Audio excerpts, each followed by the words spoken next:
there, Grumpy Old Fart here. I'm doing an Outlaw Trails story. I'm titling this one The Fencing Fiasco.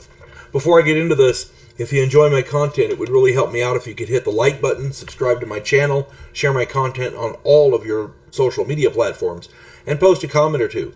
Remember, I welcome your comments, even if you disagree with me.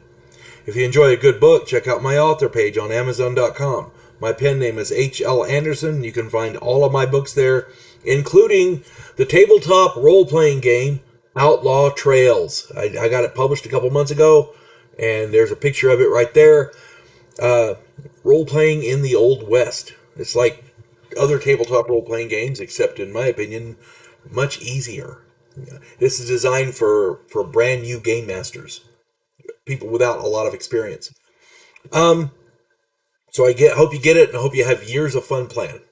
All right, and dice sold separately, by the way. You got to get dice too. Like if you look at the other pictures of me, you'll see dice tattooed on my arm. You'll need those kinds of dice. All right, and you can get those online or at a dollar store or whatever.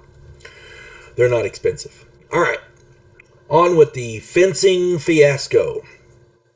I was playing in my friend Kevin's game years ago.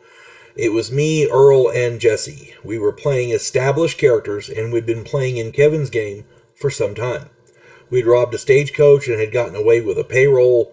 We had enough to outfit our player characters pretty well, but we really didn't want to be outlaws. That wasn't our goal. We'd been outlaws in other games, and we wanted to do something different with this. We hired on to a small farm.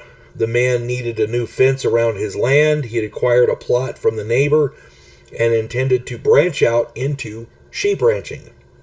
He would pay us some and give us a place to stay with meals, and his wife was an excellent cook. She could really throw the grub together.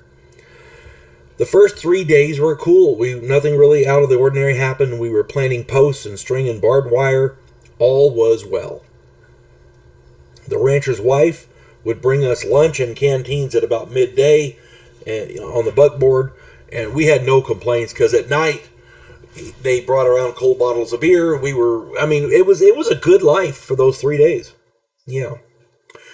On the fourth day, however, she delivered lunch like usual, and then she went back to the house. As we were finishing lunch and getting ready to go back to work, she came barreling back, whipping the horses like they stole something. She explained that when she'd gotten back, she found her house had been ransacked and their savings was missing. She'd found her husband dead by the back door.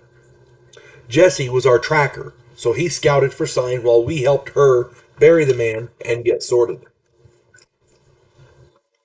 Jesse found tracks of 5 horses headed south, so we headed out after them. We tracked them for a week and caught up to them about 10 miles north of the Mexican border. We hid out and waited until dark. They had posted a guard, so Earl volunteered to sneak up and take him out. Unfortunately, he failed his stealth rolls, and the guard spotted him. He yelled for his friends to wake up and shot Earl. Jesse and I opened up and killed the guard. Earl was trying to crawl away when one of the outlaws shot him dead. Jesse and I had an all-night gunfight with the remaining 4 outlaws. At dawn, one tried to run for the horses, and Jesse shot him dead. We maneuvered to high ground, overlooking the camp, but we saw that it was empty. There was nobody there. They had snuck out somehow. Jesse went down to see if he could find their tracks, and it turns out they were still there. They were just hiding, and one of them shot him. He traded fire and killed that one. Then the other 2 killed Jesse. I saw where they were and started levering rounds and firing as fast as I could into that area. I killed one and wounded the other. That dude was begging for help, so I took him back and turned him over to the sheriff. I retrieved the money for the housewife. Unfortunately, that was the last game that we played with Kevin. His work schedule changed and his games ended. He was running several at the time, Recon and a few others. But we sure had fun while those games lasted. Kevin was an excellent game master. And it ended up that was the last time I actually got to game with Kevin. So, at any rate, if you have any comments or whatever, stick them in there and I'll be glad to read them. You folks have a good one. God bless one and all.